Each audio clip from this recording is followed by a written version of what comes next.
Hai teman-teman, di bagian ini kita akan membahas mengenai proses desain interaksi.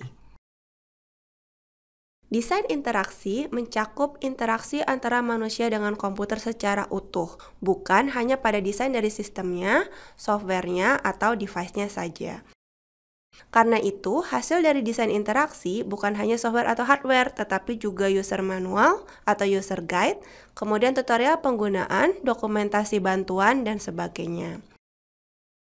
Dalam menghasilkan produk-produk desain tersebut, kita harus melakukan yang namanya fase-fase dalam pembuatan desain interaksi, yaitu ada 4 fase: requirements, analysis, design, dan implementation.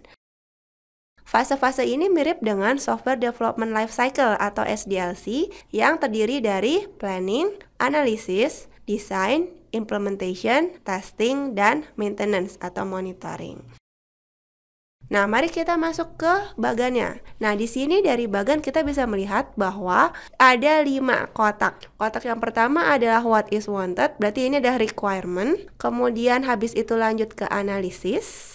Nah, deliverable dari yang what is wanted adalah skenario task analysis. Jadi ini sebenarnya adalah gambaran mengenai apa yang user lakukan. Kemudian dari analisis akan dibuat desainnya. Jadi hasil analisis akan dijadikan dasar untuk membuat desain. Nah, desain itu ada guidelines-nya, ada principles-nya.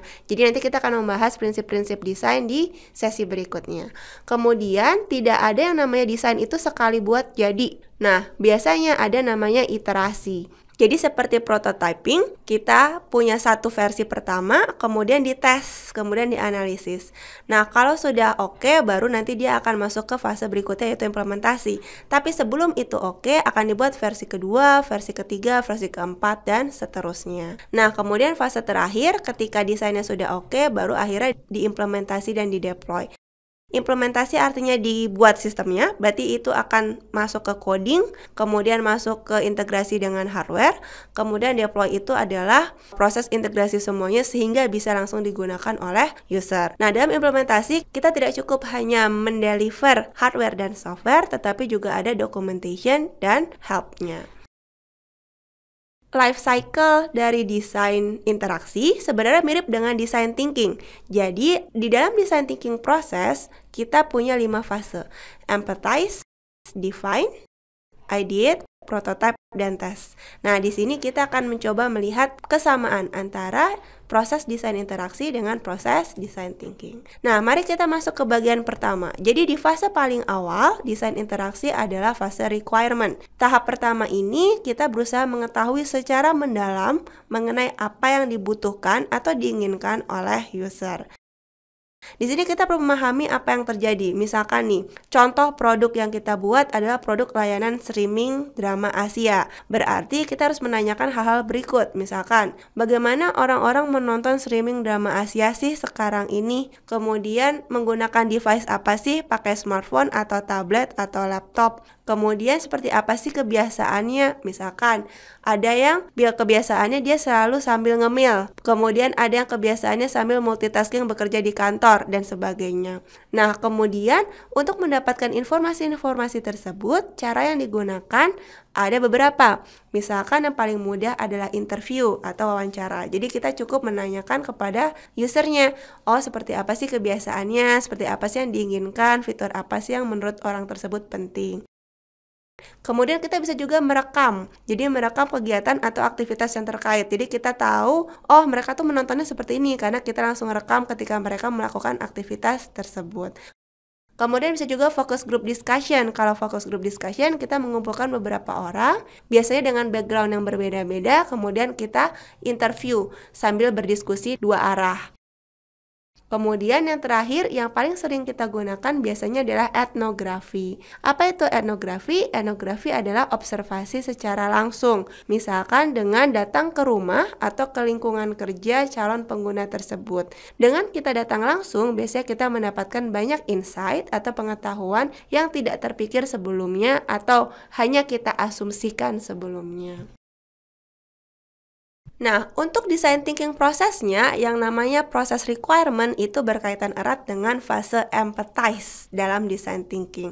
Nah, fase empathize seperti namanya yaitu berempati. Berempati artinya berusaha memahami secara mendalam mengenai perasaan dan keadaan orang lain. Dalam berempati ada 4 hal yang perlu diobservasi, yaitu feel, think, say, dan do. Jadi apa yang dirasakan, apa yang dipikirkan, apa yang dikatakan, dan apa yang dilakukan.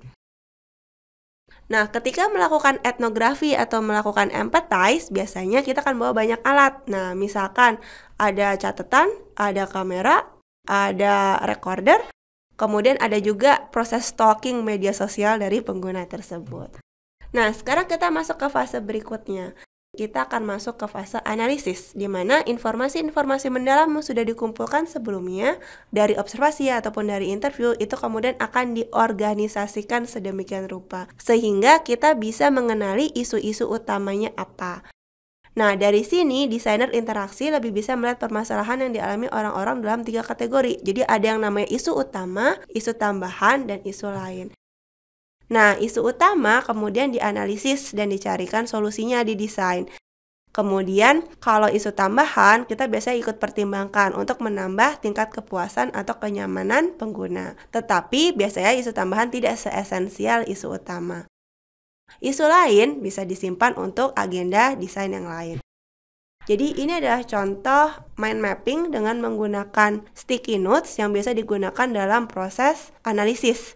Jadi setelah semua informasi itu ada, kemudian akan diorganize. Oh, ini adalah tipe apa, ini adalah tipe apa. Jadi kalau misalkan kita ngomongin fitur, kita bisa juga akhirnya bahas. Oh, ini fitur yang dibutuhkan untuk streaming. Oh, ini fitur yang dibutuhkan untuk pemilihan menu dan sebagainya. Kemudian kita masuk ke stage selanjutnya, yaitu desain. Di fase desain, desainer mencarikan solusi terhadap permasalahan yang sudah dianalisis sebelumnya. Jadi kalau kita bicara tentang produk layanan streaming drama Asia, desainnya berarti adalah fase di mana kita mendesain produk layanan streaming tersebut, lengkap dengan fitur-fiturnya dan perangkat-perangkat penunjangnya. Jadi di fase desain ini kita akan bayangkan user journey atau perjalanan user yang kita dapatkan dari proses empati sebelumnya sudah dipetakan, kemudian habis itu menjadi modul-modul software yang akan digunakan dalam software layanan streaming tersebut. Seperti ada modul login, modul menu, modul menonton, dan sebagainya. Nah, isu penunjang itu misalkan, oh kita pahami ternyata di Indonesia itu sinyal 3G, 4G-nya itu suka kadang-kadang nggak stabil. Jadi apa yang akan kita lakukan supaya pengguna tidak merasa terganggu ketika tiba-tiba internetnya lemot ketika sedang streaming. Nah, ada banyak peraturan dan prinsip desain atau design principles yang harus diikuti. Ada juga petunjuk bagaimana kita dapat memenuhi kebutuhan jenis-jenis user yang berbeda. Jadi ada user yang mungkin memang teknis dan ada user yang non-teknis. Kemudian seperti yang sudah dilihat di gambar, ada iterasi dan purwarupa atau prototyping. Proses desain itu adalah proses yang bertransformasi melalui iterasi. Karena manusia dan aktivitasnya sangat kompleks, kita tidak bisa mendapatkan desain produk yang sempurna dalam sekali desain. Oleh karena itu, fase desain selalu mengalami iterasi yang menghasilkan versi-versi desain yang semakin lama semakin lengkap dan bagus. Sebagai ilustrasi, teman-teman pasti punya mobile app yang teman-teman kalau perhatikan mungkin setiap 2 bulan sekali atau 3 bulan sekali ada update. Nah, update ini isinya bisa penambahan fitur baru, bisa juga perbaikan dari masalah yang dihadapi oleh versi software sebelumnya. Kemudian ini fase yang terakhir, implementasi dan deployment. Fase implementation ini adalah fase yang cukup panjang karena ada codingnya, ada perangkat hardware yang harus didesain, ada dokumentasi, user guide, dan sebagainya. Intinya, kita perlu membuat apa saja yang akhirnya akan diantarkan kepada penggunanya atau end usernya. Nah, untuk diingat, dalam setiap life cycle design akan ada trade-off antara goals dan constraint.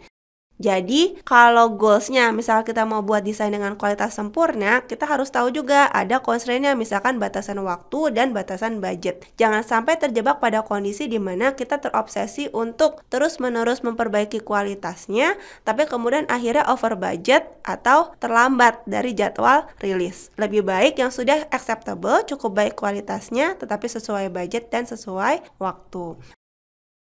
Ketika memperbaiki desain pun jangan fokus pada pencarian kekurangan, karena kekurangan itu pasti ada banyak dan tidak akan ada habis-habisnya. Fokuslah pada usability, yaitu seberapa mudah produk dapat digunakan. Karena hanya hal-hal yang berkaitan dengan usability lah yang kemudian akan membawa impact kepada pengguna. Terima kasih dan sampai jumpa.